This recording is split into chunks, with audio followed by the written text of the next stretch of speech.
Il s'agit bien d'un projet d'attentat sur le sol français qui a donc été déjoué avec cette arrestation et ces perquisitions en cours ce soir. Oui, une interpellation d'un Français qui avait un projet d'attentat abouti, ou très abouti, selon le ministre, qui confirmait nos informations. Donc une opération qui a été faite à Argenteuil, d'abord par cette interpellation, puis les perquisitions sont en cours.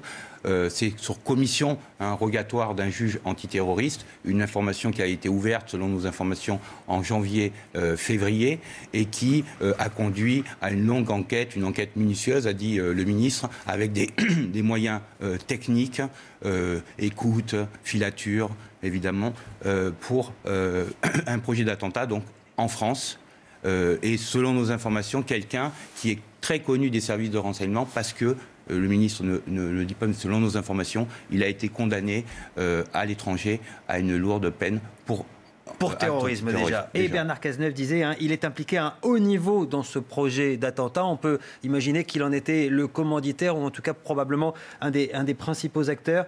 Précision aussi, c'est important, une enquête de longue haleine, disait le ministre de l'Intérieur. Ça veut dire qu'on n'est pas sur l'immédiateté de ce qui vient de se produire à Bruxelles et en Belgique. Non, d'ailleurs, le ministre l'a précisé, il n'y a aucun lien avec les attentats de Bruxelles ni de Paris le 13 novembre. Oui, une enquête minutieuse avec, je vous dis, des moyens techniques importants qui ont été déployés pour finalement aboutir à cette interpellation qui, à mon avis, a été précipitée puisque en général, ce type d'interpellation se fait au petit matin. Donc là, si effectivement il a été interpellé à 17h30, c'est que sans doute des messages inquiétants laissant passer une menace sur la France. C'est pour ça que les policiers de la Direction générale de la sécurité intérieure sont intervenus à 17h30. Et le fait qu'ils puissent intervenir à 17h30, qu'il y ait ces perquisitions de nuit, on est dans le cadre des procédures d'état d'urgence ? Non, on est dans le cadre d'une information judiciaire avec commission rogatoire qui permet, dans les affaires de terrorisme, des perquisitions de nuit.